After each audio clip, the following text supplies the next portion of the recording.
Hey, hey, look, everything is working out okay for now. All right, let's just jump into this. So, hey guys, how's it going? My name is Justin, and you're watching 261 DangIT Prodcast. Um, we're starting now the 6th year of DangIT Prodcast, so that's actually really exciting. I'll just let you know about the cast. I have no idea what happened to Gabe right now, but Christoph, who's been kind of much more of a regular now, is unable to appear in this podcast episode because of just stuff going on. You know what?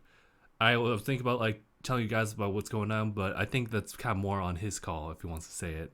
So yeah, we'll just leave it at that for now. But hey, we got stuff going on this particular weekend, and a little bit branching into the following week as well. So pardon me as I'm trying to catch my breath because there's a lot of stuff that's going on. Here, I'll go ahead and just turn down this mic over here. That's player 2 mic right there. So, all right. So before we talk about the big thing that's happening this weekend, let me just tell you guys what's going on in my mind right now because I honestly need to get this off my chest. So yesterday, let me just paint you the scene here. So yesterday, it started off with my dad and I. We were pretty much getting rid of one of our old cars. So that's something's going in. So we no longer have to worry about that car now. So that's really cool. And I was telling my dad that once we finish doing this whole transaction thing, I'm actually gonna go off and do shopping and attend one of my friend's birthday celebration parties, if you will. Mark, if you're listening to that, that's why I wasn't available. I was attending a birthday.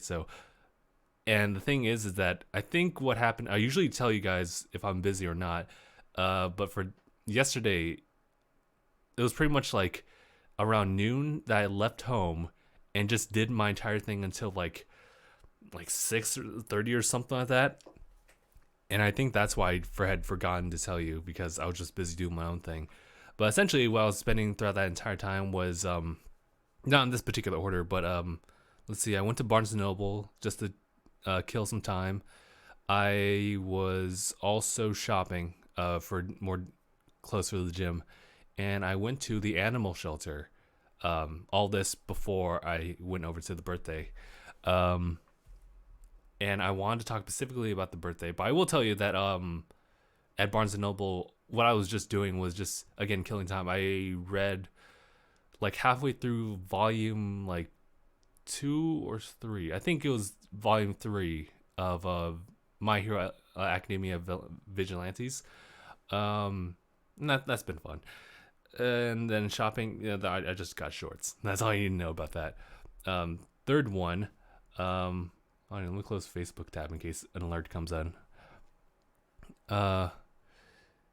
Oh yeah, animal shelter. Okay, this is kind of tough because upon discovering a local animal shelter, I decided to make a little bit more of an effort to go visit these dogs weekly. So there's 2 animal shelters that I just kind of go back and forth from, and I went to this one. This one's tough. They actually redesigned it. It was so much different than what I remember it being when I walked in years ago. And last time I was ever there was probably when I did a job shadow. It was for my senior class back when I was a high schooler. We had this assignment where we had to go to some kind of business of sorts, employment, and talk to the managers there and pretty much set up a no, GoPro, stop recording. This guy's voice recognizing stuff. So what I should probably do is it turned itself off. Okay, I'll have to just keep an eye on that one. But what was going on? High school job shadow. So I was only there years ago. I think it was like around 2011, 2012, and yeah, since then almost 10 years. I come back there because I wanted to kind of make it no kill shelter stuff. But I'm sorry, Mark. I'm pretty sure both are kill shelters because it's just due to resourcing. I'm pretty sure. The one that I visited, for sure, that's a kill shelter. So I wanted to just go over there and visit the dogs and just kind of socialize with them to however capacity I could on my end. And it sucked because I also do meet and greets, or at least I'm starting to do them. The one I went to yesterday at the other shelter, it was with this pit bull, and it was like a 2-year-old. I'll even tell you about that one. That one's kind of crazy too. Yeah, so people will get like a bad rep generally about like minor majority consensus on like what pit bulls are, and they think that they're like hyper aggressive, and you see kind of both ranges or both ends of the spectrum at an animal shelter. Definitely I'll walk across a pit bull and it'll just like run up to you. It'll want to sniff and lick your fingers if you can get close to the cage. Some just can't bear their excitement and they're like their butts are wiggling and you're like, oh, I see you. And then you got the one that I did a meet and greet with, and I did this on purpose because this was I'm sorry if this is not even an interesting topic for a lot of you, but I just wanted to talk about it. But it was this pit bull, and what happen is that you would walk around the corner and you see it, and he's like, you're just like straight like still for 1 second, and then he's like, and you're like, oh geez. Like if you were to not even know anything about this dog, you'd be like, oh man, it's the type of dog that was definitely very alert. It was very hyper responsive to like any movement you made. If you got close and you were looking down at it, it would jump on the fence like with its paws up. It would be like, yeah. And it's one of those, I think that's one of those deal breakers when people like see that and like, oh no. But having like watched several videos on YouTube on like the change in demeanor, just like based on like from the interaction between it and the cage to it just being outside of the cage is totally different. And that was exactly what happened in this situation where you take the dog out and it's totally chill. This pit bull was completely chill. Like it could have been because the handler just knew him very well, and when we went to like one of the play areas, he just kind of sniffed around. Dogs were barking like nuts seeing this dog just out in the wild, just outside. They're like, oh my god. But yeah, this dog didn't give a fuck. It was just chill, and that was super cool. Granted, it didn't even care for me. Like it noticed me, like it looked up to me, and then would just like walk on its own. That was it. That dog was like super chill. But yeah, let me just give it like a quick like little acknowledgement with Mark saying that, dude, that would break my heart, visiting dogs that would one day they are just euthanized. And it's kind of tough because you also have to think about like what that shelter could even like provide for them as far as like space, because there's certainly shelters that will just keep them for as long as they can. Some of them will probably maybe justify the means of euthanizing by maybe like, well, first of all, maybe in these circumstances it might be best. Otherwise, you'll be stuck in the shelter like for the rest of your life, and that's not a way to live either. But in any case, this pit bull was super cool, super chill, and he was up for adoption at that place. So super cool that there are a lot of people. Even the handler was saying that like, yo, like since I've been like working here, pit bulls have been like my favorite breed. I don't even care about like German shepherds or huskies. Like, nuh-uh. And they actually do had those too. I was actually really surprised that there was a lot of huskies at the shelter. I was like, well, I guess it kind of makes sense, but at the same time, like, I didn't know they were that much demanded like in there. But granted, I do see some like in my neighborhood, but geez, dude, like they're not quite fitted for this environment either. But what was I gonna say? Oh yeah, so jumping over to yesterday's visit to the animal shelter instead of the one for the day before going in here, it was a different dynamic where you couldn't even get your fingers close to the cage. And granted, that's probably the best idea that a shelter could really provide and still do the meet and greet stuff. But essentially what was happening is that you would have the cages for the animals, and you have another cage where only employees can go beyond that point. Otherwise, you're just stuck behind this fence just looking into the animals. And that was kind of the same, except for the cats. Cats were pretty much like, you could pretty much like reach out to them. Granted, some of them you don't want to touch, and they'll tell you on the sign saying, do not touch this animal, okay? Who the hell got rid of huskies? Asked Mark. Probably people who don't really understand the fact that they shed a lot, and they also in California probably don't do so well, especially like when it gets hot at this time. Cats don't give a fuck. Well, yeah, for sure. Oh yeah, that reminds me of a cat that I did visit yesterday as well. Um, Dude, like when you see that hissing stance, you don't touch with that. You don't fuck with that one. But hey, there's this one dog. It's a 3-year-old Shiba Inu mix, and I was just like, well, this is kind of a cute dog because like, as I was walking closer to the cage, she kind of like stood up and like got her paws against the cage, and I was like, oh no.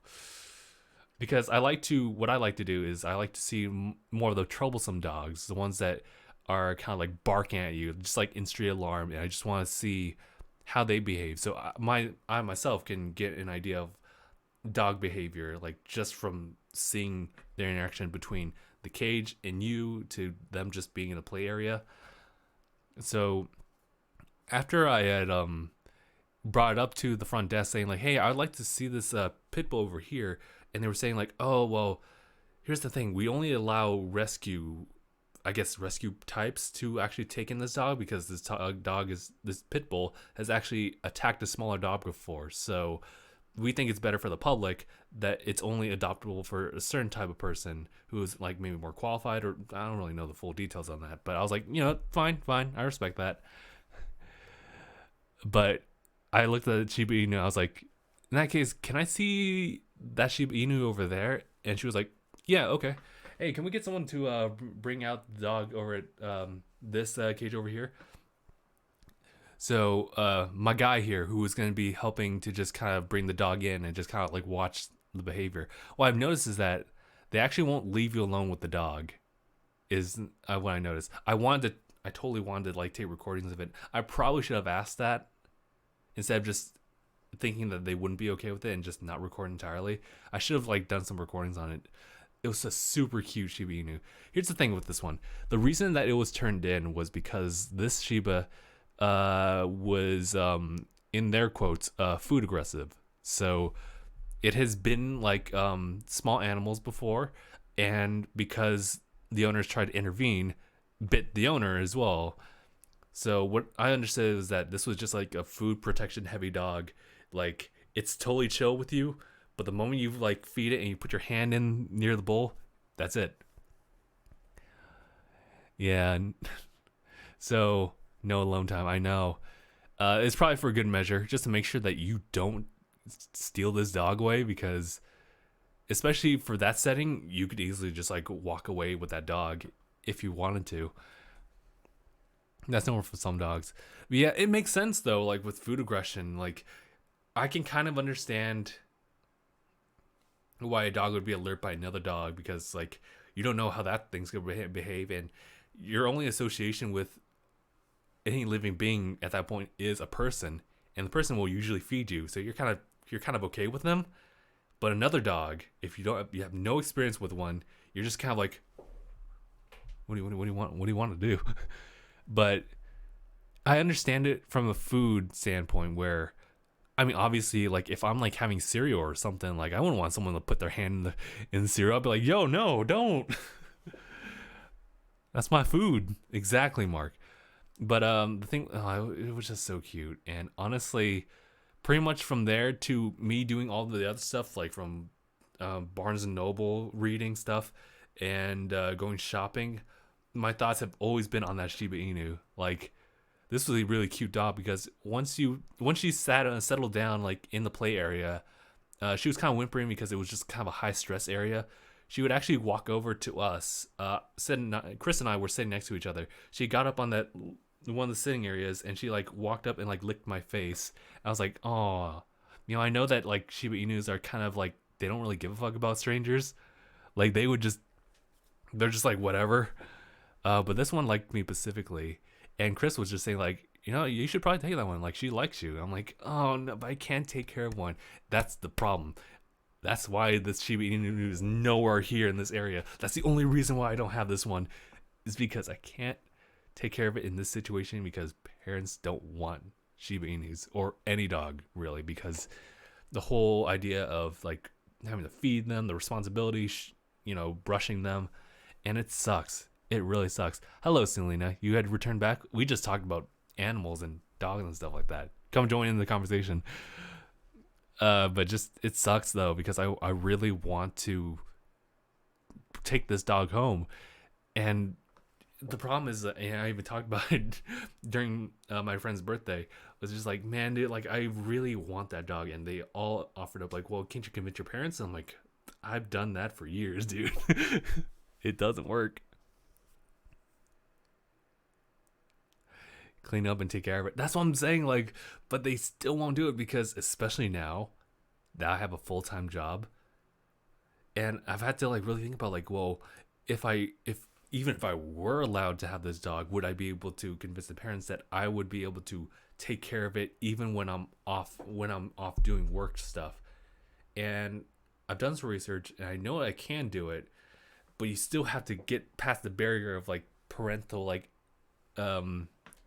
authority, because this is still their house. And I remember asking my dad about that, like so I know that you kind of didn't want me to like move out or anything. Like, what do you have in mind? And he was saying like, oh well, if you gave a dog sit, that'd be nice. I'll have to ask you about that then. But essentially, what was going on was that what was it? Yeah, the problem was just getting past like that okayness, because otherwise, I would do everything in my power to just like move out and take care of the dog that way. But essentially what's going on here is that like, hey, listen, Justin, essentially what the plan is that when mom retires, we'll probably go out and travel, spend like weeks or months away from the home, and then that's pretty much your house. You kind of take care of it. And I'm like, okay, that's kind of cool. I can probably deal with that. Yeah, sure. And what was it? Oh, don't worry, Selena. I'll get to your comment like real quick. But it's just one of those cases where even though I technically have the house at that time, I don't know if they'd be okay with that. So I gotta ask them about like, well, if this is my house now, then can I at least take care of a dog? And then of course, and this is sad because they didn't say it like this, but this is pretty much the assumption is that like, like when mom and I, we won't be here for a long time, so this will be your house. So essentially that's also the only time that I'd be able to take care of dogs is when they pass away. So it's like, man, dude, that's a long time too, because I know they're still gonna be around for a good amount of my time. Like by the time they pass away, I'll be like fully grown, like totally independent. I can take care of myself everywhere. It's just, but I don't really want to wait that long because that Shiba Inu it's still there. So it's like, fuck. But that's essentially what they were saying. Except they never brought up the dog part. But that's essentially like when I pretty much fully take care of this house and fully responsible for it. But anyway, okay, Selena, I'll go and talk to your bit right here. So can we talk about how the vet I went to wanted to kill the stray kitten I brought in? He's okay now. I forced my family to take him in, but I don't know. That's kind of not okay. I don't know why they would, but they said they would have to put him down. They didn't give me a reason or anything. And yeah, that's kind of stretch. Like, well, the thing with like a stray animal, you don't really know what they kind of bring in, right? You don't really know like their temperament. You barely know like how old they are. And as far as like medical like coverage, what do they have? Like, have they gotten a shot before? So they could be carrying stuff that you don't want otherwise. So maybe they were just kind of unaware of that. And maybe they didn't want to worry you because they know you'd be heavily defiant and you'd want to give that dog health care. So it might be depending on like what they can do and what that that cat has. But in any case, that's all I really want to talk about the dog story. Dude, I've been like, I'll have to talk to parents about that to see like, can I really do it? Like I can.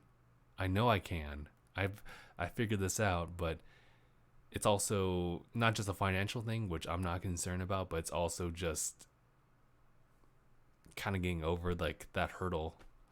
But in any case, I'll talk to them about that. Um,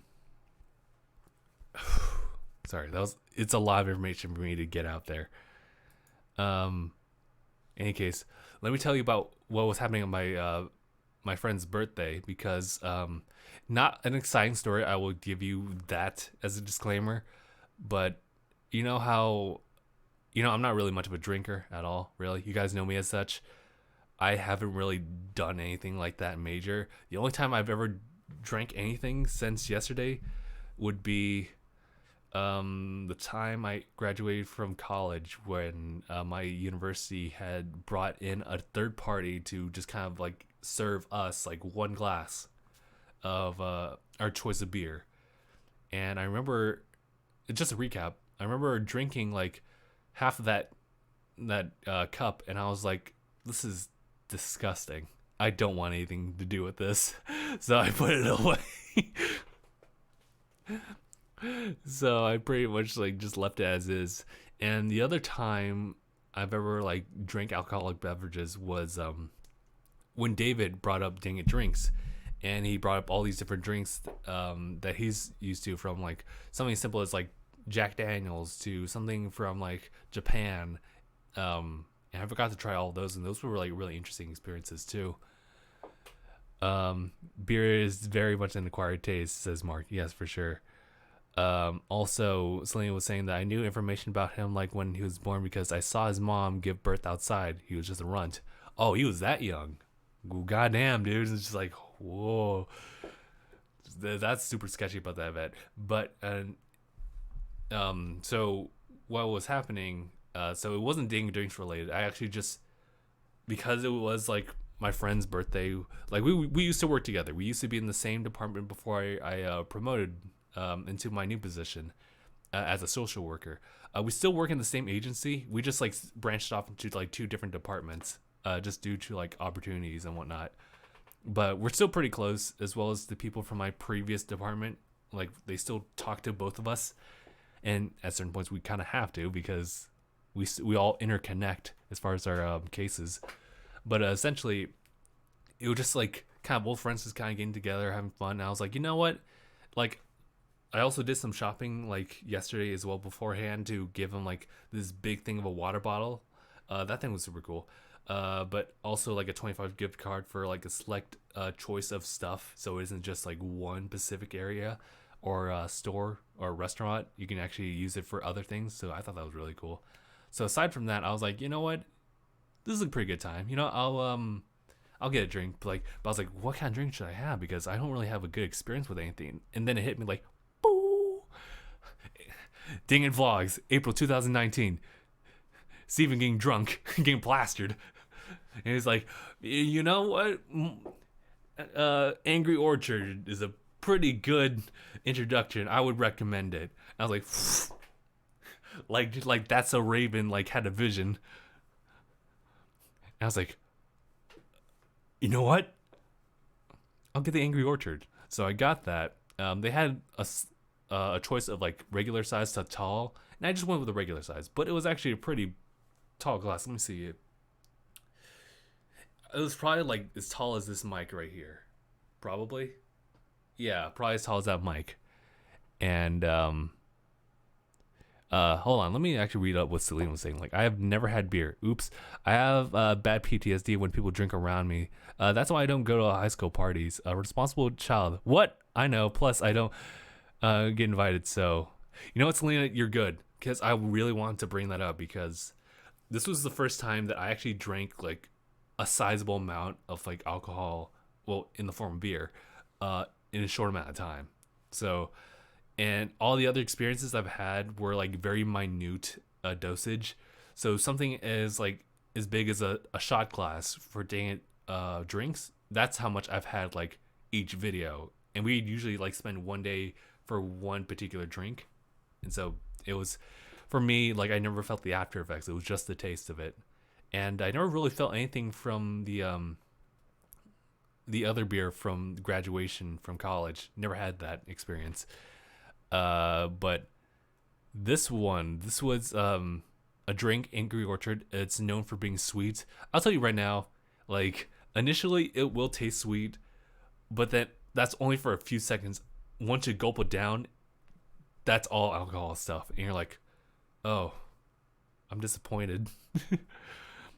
It's definitely that type of drink that if you really want it to be sweet, you have to pair it up with like a sweeter drink or a soda. I've heard that Jack Daniels and Coca Cola can be paired up pretty well. Um, Actually, I took a sip of that at my friend's birthday because they actually had that. It's not that great. You still taste the Jack Daniels, that from what I remember, and that seems to be the overwhelming like dosage amount. But yeah, with this one, I remember over the course of, I know this has been a weird pacing for storytelling, but over the course of like, I think it was like 15 to 20 minutes, I drank all the way to the halfway point, and I'll tell you like the drinking behavior I had. It was much more sipping than was just like occasional gulps, because I found myself whenever I'm doing like work and stuff like that, I will just take gulps of water and that's it. I never take sips, but only when I'm eating out with like friends and whatnot, or just eating out in general, will I actually do sips instead. So I pretty much have been sipping this Angry Orchard for 15, 20 minutes, not really quite pacing myself. And I remember at the halfway point, I was like, Justin, you need to stop. And I was like, all right, Justin, you're probably feeling something. Like, go through the process of how you're feeling. And I was telling myself, like, okay, I feel really warm in the head. Everything seems, I feel like I'm interpreting everything, I'm perceiving things at a slower rate than I usually am, but I'm fully aware of that. So instead of like, for example, doing this, it's doing that. Like, I'm still fully aware of myself. I feel slightly lightheaded, right? And it's really warm, like in my head. And I remember like, okay, this is a pretty good opportunity to test like how I am like as far as mobility, my ambulatory skills. So I got up to use the bathroom, just kind of walked through everyone. That was not a problem. Um, and actually, we were at an arcade for this, so the flashing lights actually did help me just kind of like regain like my sense, because I was getting to the point where like my face was like super relaxed, and I was like, oh wow, I feel like I can like wobble back and forth. It was at this point that like one of my friends said like, your face is kind of red, so I was like, okay, yeah, this is me getting buzzed. Eating out in general. So when you giving a girl some head, you take sips. Hold on, we're not talking about that. But okay. I just want to double check about the face cam because that's been stalling. Last podcast, I want to avoid that. But yeah, as I was saying earlier, this is not something that got out of hand. It wasn't like I'll have another drink or another drink, and then I wake up. I'm like, how did I wake up in my bed? No, no, it was a scenario where it was totally controlled. I was with friends. Um, Over the course of probably an hour, that buzzy feeling totally waned away. So yeah, that was my first experience like actually feeling that way, and it was genuinely kind of scary, but also I had nothing to really be afraid of, as I later acknowledged to myself, because you're with friends, they'll tell you what to do because all of them have taken drinks before. So Selena is asking for some advice. I guess in generally when it comes to drinking, sure, because I really wanted to get to that point. So definitely when you actually have like a full glass of like a beer, I can only like really talk about beer right now because I've never had any other alcoholic beverage. Definitely just pace yourself. As Mark was saying, just pace yourself. Like, you can take sips and just leave it at that. If you do want that warm fuzzy feeling, then maybe increase the pace a little bit. Just a little bit. Take a little bit more sips. But if you feel something's off, like cognitively, stop. Just stop for a second and just like let the feeling just kind of like take its course, and just kind of evaluate yourself as you're going through it. Like, am I okay? And Well, yeah, like need advice for on the relationship I'm in. Oh shit, that was not that was completely off. Well, Selena, you're still, as far as I saw, like high school underage, sure. So don't drink, okay? That's just drink when you're of age. At that point, let me tell you, you will be so much more mature than you are probably right now. So just keep that in mind. I would not recommend anyone to drink like underage because honestly, I think it really does come down to a maturity level. And even if you call yourself mature now, I don't think that really works out. So you just have to go through a bunch of life experiences, have good friends to surround you when you drink, so it's everything's good. 18, it's okay. Oh, she's of age to probably drink in a different country other than the United States. But okay. So yeah, I'll just tell you everyone just to pace yourselves. Um, if you don't like the drink, don't drink it at all. This was Angry Orchard, so it had like an initial sweet taste to it, and the bitterness of the drink was completely gone. So that was something I could actually drink, but I would probably like pair it up with like a nice sweet soda. Probably like something that would probably work well with that. Maybe like Sprite. I don't know. Or oh, what's that apple soda? I remember Manzano. I think so. I don't know. I think Seaman likes that drink as well. Like something that actually has the sweetness of an apple added to it. So otherwise, apple cider is like is king for that sweetness. Um, so yeah, definitely have people around you to just kind of monitor how you are. And sorry if this has been taking a long time to like kind of tell the story, but yeah, just do that. Selene needs advice for a relationship that she's currently in. Unfortunately, I would not be able to be certified to give you advice on that since I myself have never been in a true relationship, and that's still pending. So that's all I wanted to really share. It was my experience finally having like a full glass of beer instead of just like these little tiny like dosage amounts that I've had over the course of that. But Mark's in a relationship, so Celine, you can tell Mark everything you need advice for. If there's some hint of abuse here, that's really dark. So be careful about what you want to really put on the internet. But essentially, I want to move on to the next topic, which is Pokemon Sword Boy and Guard Boy. No, it's Sword and Shield. I actually watched the direct in full today, and I'm gonna post a reaction video to that later on. But that's actually a really exciting thing that's going on. That'll be coming out in November. Full disclosure, what I am looking forward to is just like better connectivity with other people. Shield Wolf and it was Sword Wolf.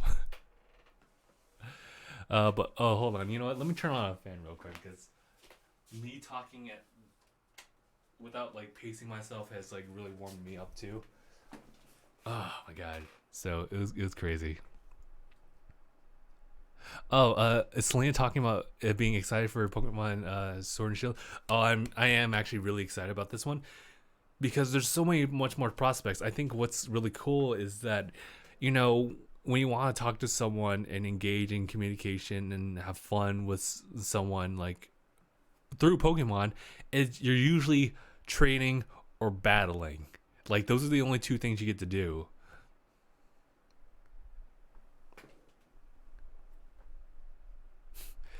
But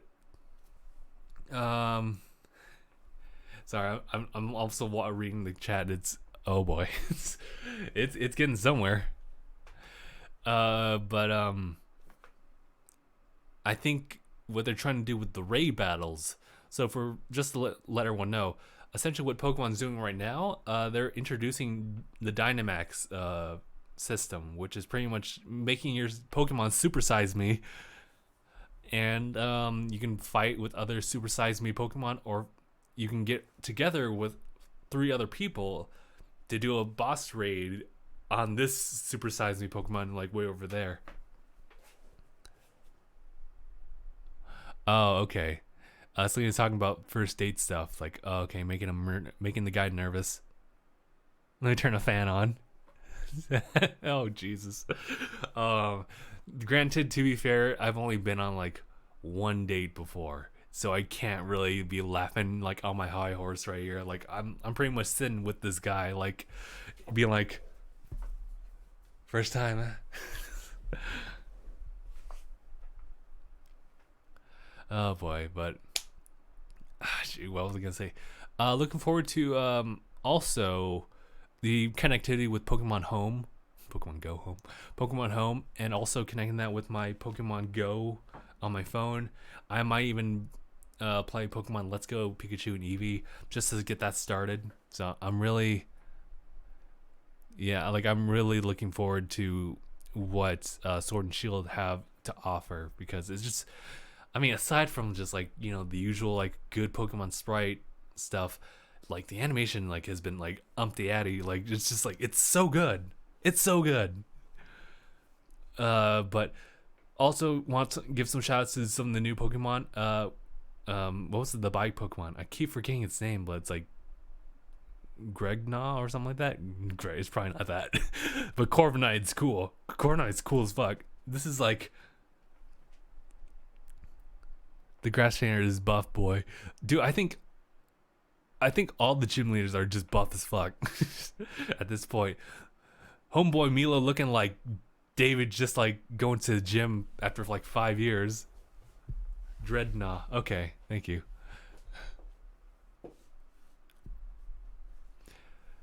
But Corviknight's really cool. What was the sheep? I think it was like Mulu. And I was like, yo, all this thing is a sheep. It's an alligator snapping turtle. Yes, that is perfect. I love Dreadnought for that. It looks just like Torterra too, so I really like that too. So looking forward to like more new Pokemon, because as cool as it is, as much as Gabe's gonna appreciate the fact that Growlithe was a featured Pokemon to be an encounter, I definitely like to see like the new Pokemon for sure. Otherwise, like you only got six peeps in your party. You're not gonna be able to like take all the new ones in. So, and that's why I felt about like with Sun Moon as well as X and Y. Seeing the evolutions too, yeah, for sure. I'm looking forward to that too, Mark. But man, dude, like I finally saw that trailer and I was thinking to myself, like, man, there's just so much that they're trying to like really put in there. I like the wild areas. I know that we coined them as Route 1, Route 2, Route 3, Route 10, Route 11, but this is a lot more of an open area instead of like a fixed, like, oh, what's a good example? What about Ruby and Sapphire going through that whole forest bit just to reach Four Tree City? I think that's what it's called.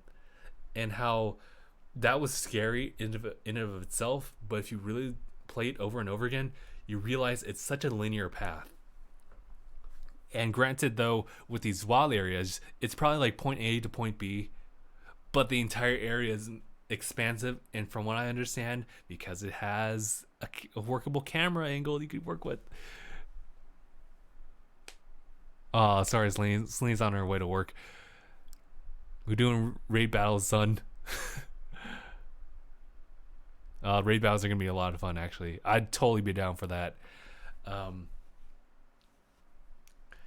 But I mean, aside from the Dynamax stuff, which is absolutely just overwhelming, but it's also really cool because the animation team could like just go to work on that, and it looks cool as fuck.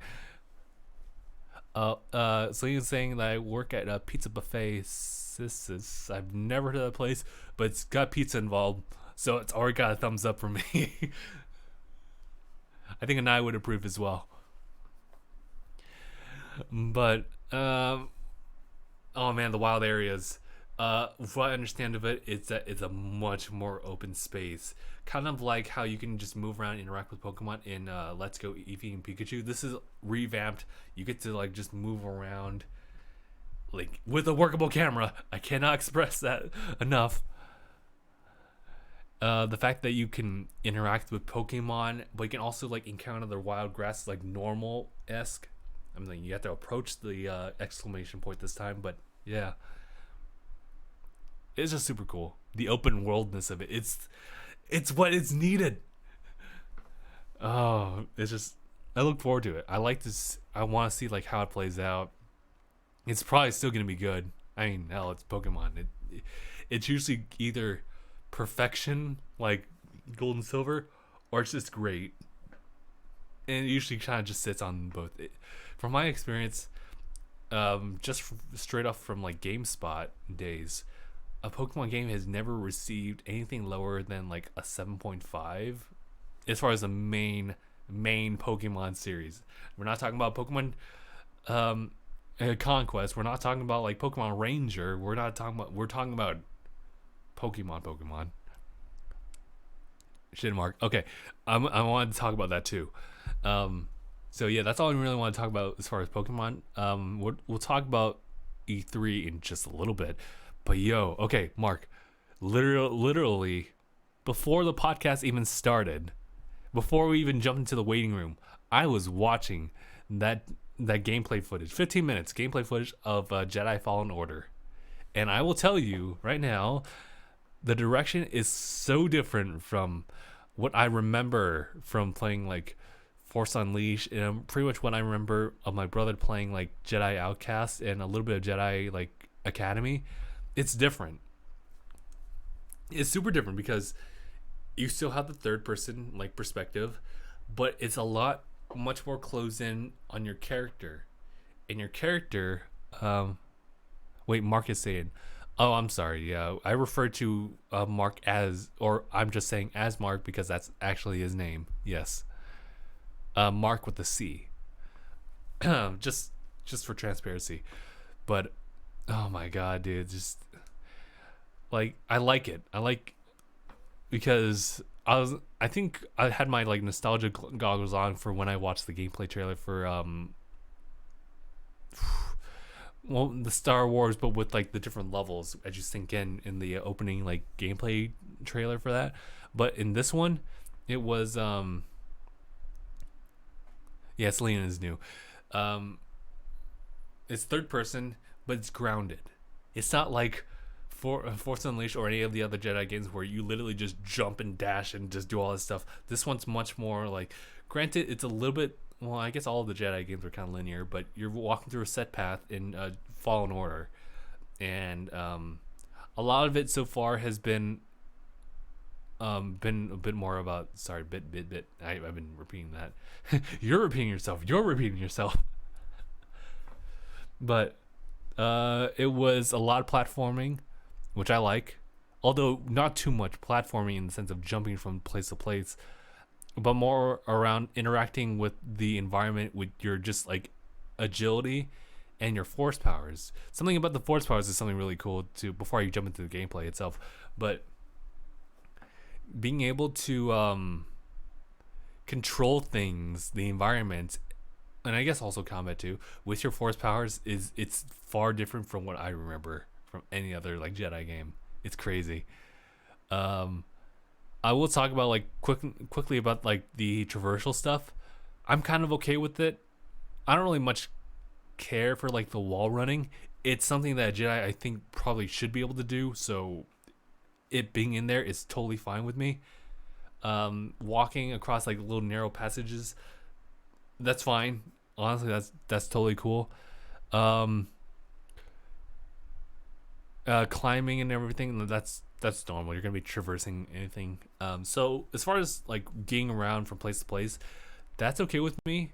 I just kind of wish that maybe there was a little bit more like freedom to just kind of go however you please. But I understand that this is also like an alpha like footage thing. Like it's set up so to present something instead of like the entire mechanics of it in its purest and goddamn core.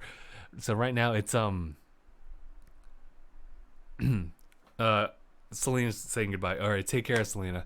Good luck with everything. But whoa. Talking about this traversal part, I think that's just something I should just kind of leave on the table and just not really think about it too much. Let's jump into the combat. So combat is much more like kind of like up close and personal instead of like wide angle camera looking down at like Starkiller, for example, and you're like bzz, bzz, bzz. I think there's no motion control in it. It's moreover like you do have like a block of sorts. I'm not sure if you actively activate that, or rather maybe that's just like your boy just like actually commanding that. It could be a level of system. There are skill points involved in this game, as far as I saw, but with that you will probably invest in maybe like a higher upgrade to instantly deflect things. But essentially, what I got from the combat is that I think there's a much more natural approach to combat as far as like you meeting up with the enemy. The enemies will shoot their blasters, and my only gripe about the blasters right now is the fact that they're so slow. Like, like even in the Star Wars movies, we see those blasters like trail from one point to another, and we see that totally fine. But I feel like in this game, it's super slow. Like you just see your boy just like side waddling, and it's like psoo, psoo, psoo. Instead of like psoo. That's as fast as the laser blaster should relatively work. But you guard wherever you want. Yes, okay. So with that, that's my only gripe about it. What's really cool though is that you can pretty much do exactly what was shown off in like Force Awakens, where Kylo Ren actually like holds a blaster in place, and that's super cool. When you first saw that, and you're like, "Oh shit!" And then in this one, you can do the exact same thing, but you can have a lot of fun with that because that blaster is still in place. It still has the same effect as it normally would if it was just traveling freely. So here's what I got out of it. You can manipulate that kind of stuff, not just the environment as you traverse stuff. You have the ability to kind of slow down time for objects, such as the laser blaster. So what you can do with the ability to force grip and pull people in to either stab them, or you can hold them and move them to the blaster itself for that added disrespect. That was nuts. That's when I saw it and I was like, yo. Well, aside from the fact that first and foremost, you kill these stormtroopers with one lightsaber hit, that's how it should be, okay? I can give some. I'm a little okay with how the later like paratroopers or whatnot who actually have like the stabs, the way that they work. Okay, I can understand like it takes maybe like a couple hits here and there, because that was legit. Also, the fight with those types of fighters, that's really interesting because you can't block their attacks because that electricity goes straight to your hands, and you're like, so you have to actively dodge them, which is actually a nice little added thing because it's not like you have to change up your strategy where you have to use an entirely different weapon. No, it's like you have to change your approach with them as far as like guarding. You can guard like and block, deflect laser bullets, sure, but you can never ever like block those. And you can like you push them, you could pull them, but know that when you pull them, they will strike back. So do not ever do those. Purge troopers is what they're called, says Mark. They're meant to soften up Jedi until the Inquisitors arrive. Okay, the Inquisitors are intense, dude. I can't imagine what it's gonna be like. So super cool.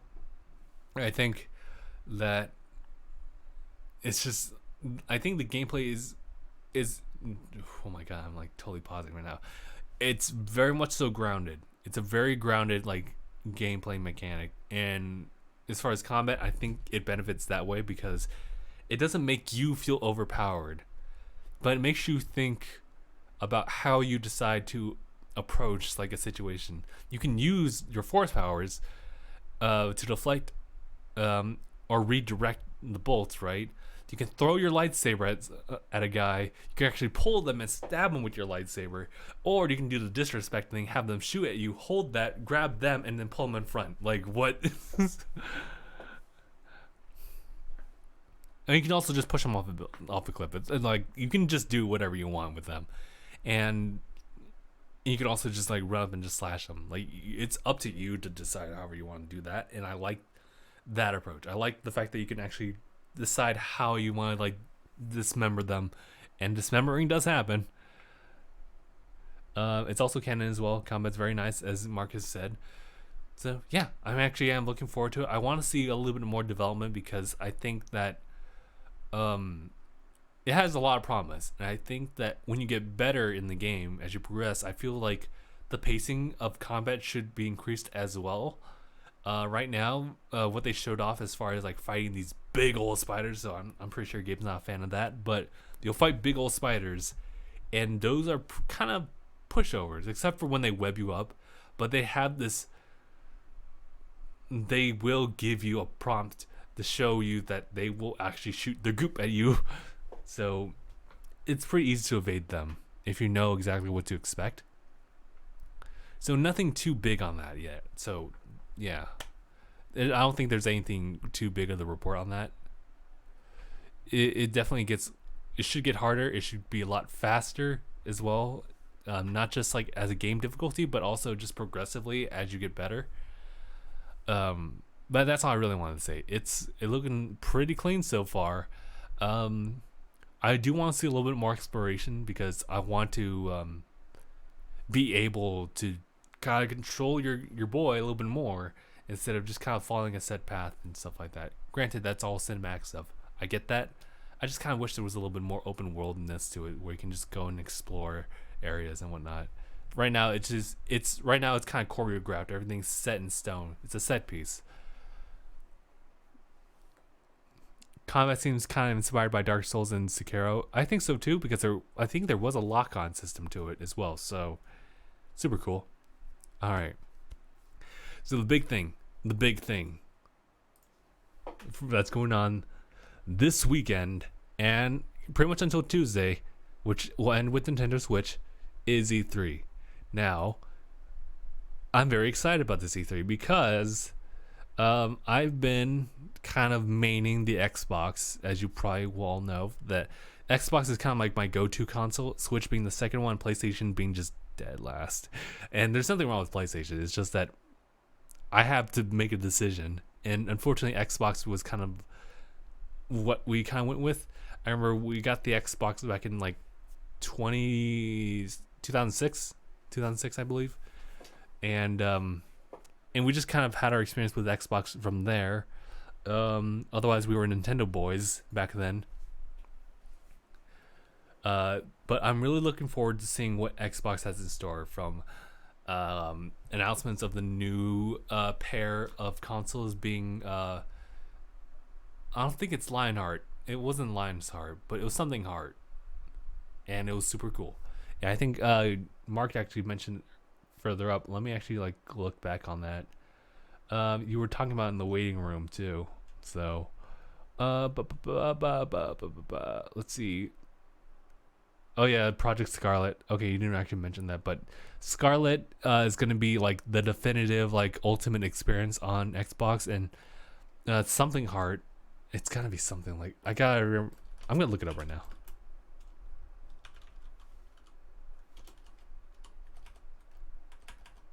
now. Not Hearthstone, but getting closer. What was it? It wasn't Lionheart, no. God damn it. Because they mention it several times over. But yeah. Lockhart, thank you. It's Lockhart and the Anaconda being the two new consoles being announced. We're probably gonna see Halo Infinite, Gears 5, and we're gonna see things going on with the xCloud. Essentially, what Xbox is trying to do is that it's gonna overthrow. You know how like Stadia had its thing going on 2 days ago, and so Xbox is gonna be in there and like, I'm gonna end this whole man's career. Anaconda is supposed to be like super overpowered, but budget. That's the key word here. So you know how the PC right here that's running all of this right now, it was with the additional peripherals, it was like about $2,000, which is actually still pretty feasible and totally affordable. I think the Anaconda is supposed to be like still like the base 500 or 600 or so, and it's gonna outdo all that. It's gonna ooh all that. And I'm like, what? Xbox with that big move energy, and it's nuts. Like, I want to know more before I even like think about it, because otherwise Lockhart is gonna be just even more powerful than the X right now. So it's just nuts, dude. Like, I can't even imagine like where they're gonna go from there. But it's nuts. I want to bring this up too, that Reaper from our Discord actually brought up like the scheduling of sorts. So Stadia had its 6 stuff. EA is having its thing from today and tomorrow. That's why we have Jedi Fallen Order as gameplay footage that was shown. Ooh, excuse me. Xbox, okay, 1 p.m. Pacific time. I'm gonna live stream that. I don't know if, like, say Chris or Dave's gonna be available at that time. We're supposed to do this. It's hard to get in contact and schedule things with David, but well, moreover, schedule thing in contact too. I can talk to him, but it's hard to really schedule something. But he might join me on that one, because that might take a bit of time. Devolver's actually having their thing. I'm like, oh, okay. Bethesda's having their thing, PC gaming, whatnot. Ubisoft. I can't really read that one, but what was it, KF Games Showcase or something like that. Square Enix having their Monday thing, and topping it all off with Nintendo on the 11th. So it's a lot. I probably won't do too much like live streaming, like reaction stuff, but Xbox is definitely the one I'm looking into, and that's something I really want to like sink my teeth into and just kind of take a look at. They said there could be more to show on Fallen Order on Xbox conferences. Okay, yeah, yeah. Oh my god, it's just a lot of stuff happening. Oh, just purely on Xbox, and that's nuts. Nintendo's gonna reveal some Smash characters for sure, and we'll look forward to that. I really want to see. Well, I think I heard it that heard through the grapevine that Nintendo's not gonna release any new hardware for the Switch this time around, so that's fine. I just want to see like a game that I would really want to get into. Granted, I'm pretty sure like Octopath Traveler, I would probably get into that if I had really time to really play an RPG, but maybe like another like action adventure game like Link's Awakening, I would totally be down with that. Oh yeah, speaking of which, I think Xbox has their own like Zelda-esque Link to the Past type of like game. I have to look into that again. But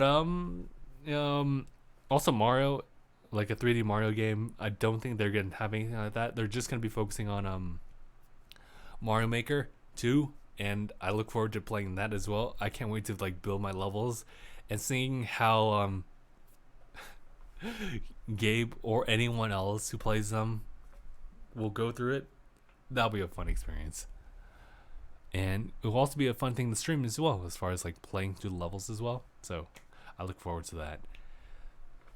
Oh, there's just so much, dude. And man, I also want to give shout out to Inti Creates. You may not know them a lot, but aside from doing the that very actually I don't even shouldn't even start off with that. Aside from them making like the Galgun stuff, they've actually made some really good stuff for I guess that's good content within itself, but like also like one like Azure Striker Gunvolt, they made that, as well as Mega Man Zero and stuff like that. You know, I'm a fan of Mega Man, so they recently released what was it, Azure Striker, well, Gunvolt Chronicles.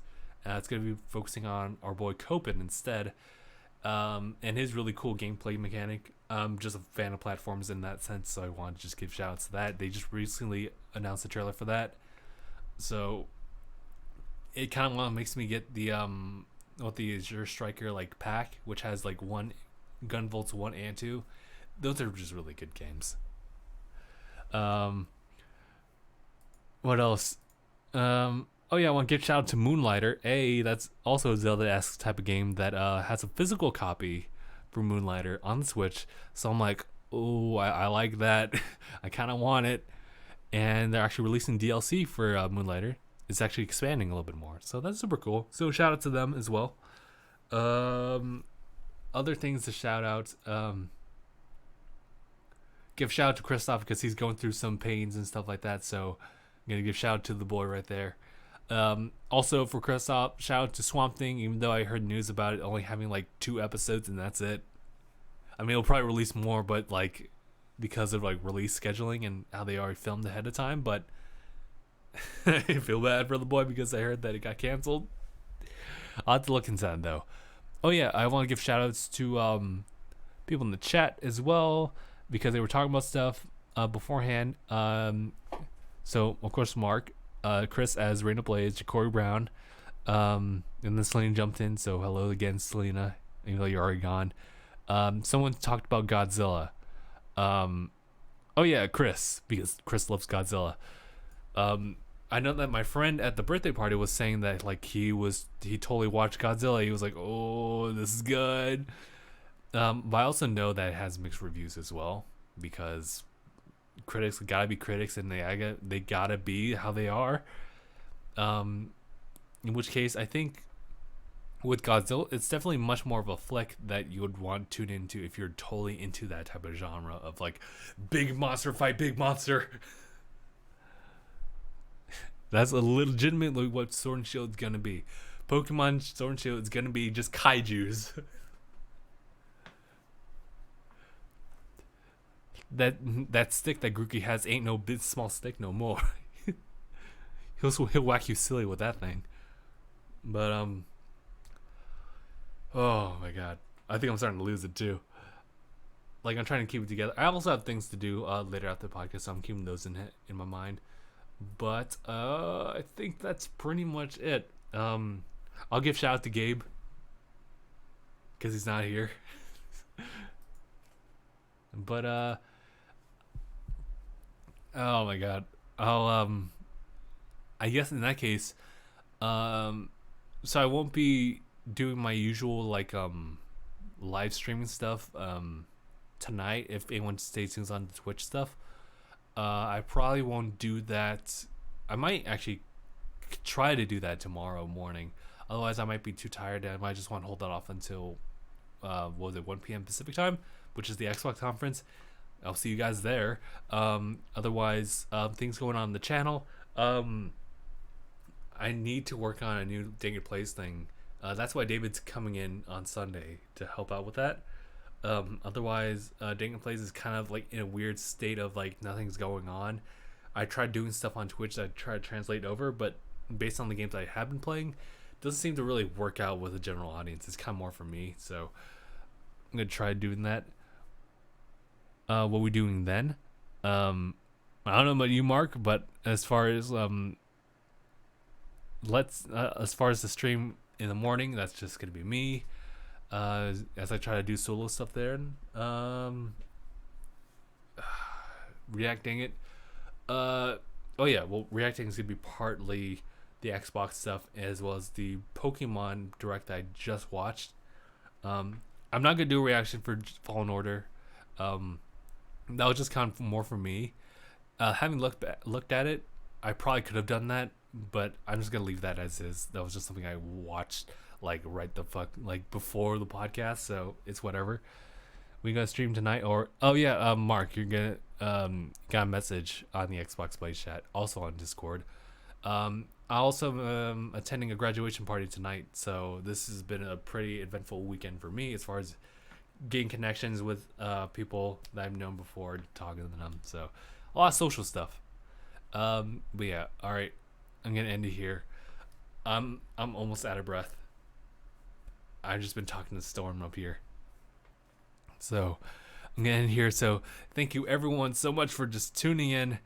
This has been a solo podcast, and I was worried about that, but there's just been so much stuff going on that I couldn't shut up. So thank you guys so much for watching, and I'll see you guys in the next video, whether that be Xbox conference or just the next podcast or the next video. But yeah, hashtag bye everyone. Whew.